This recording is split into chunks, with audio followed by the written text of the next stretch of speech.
Hey guys, this is me trying to make not a school vlog today but a house update. Super kilig. So ito na po ang update sa aming labas.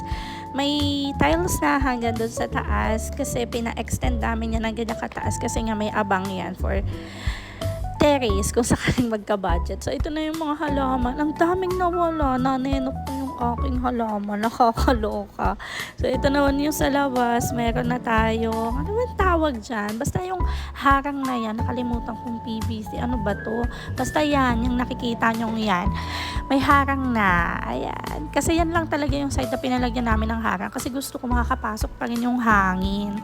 So ito naman ang update sa loob. Yan. Tada! Naka-tiles na siya. Pati itong kabilang kwarto. Na nung huling vlog natin, hindi pa yung naka-tiles, diba? Ayan, na-tiles na rin po. Tapos na. Tapos, itong kusina. Nilalagyan na nila ng kisame. Naka-tiles na rin. Ay, so kilig talaga. Pero parang naka-tiles na yata ito nung pinakita ko sa inyo nung huli. Pero ngayon nakalagay na yung lababo. Ayan. Hindi ko na rin alam anong nangyayari sa tagal ng update ko. Hindi na kasi ako masyado nakakapunta sa bahay. Ito po, nakakakilig na, diba? So, dapat 2.5 months lang yung contract namin. Kaso nagpabawas kasi kami ng araw ng gawa. Naging 4 days lang yung gawa nila in a week.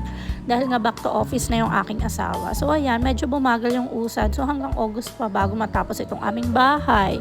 Silip tayo sa taas. Itong part na yan, pinaulit namin yan. Kasi ang pangit ng pagkakagawa nung una. Actually, nagpalit kami ngayon ng gumagawa. Pero same contractor. Nagpalit lang sila ng tao. Kasi nga, ang daming hilaw na pagkakalagay ng tiles. Tapos yung iba, hindi pa siya tugma-tugma. May pattern nga. So, kitang-kita. Ang pangit tingnan.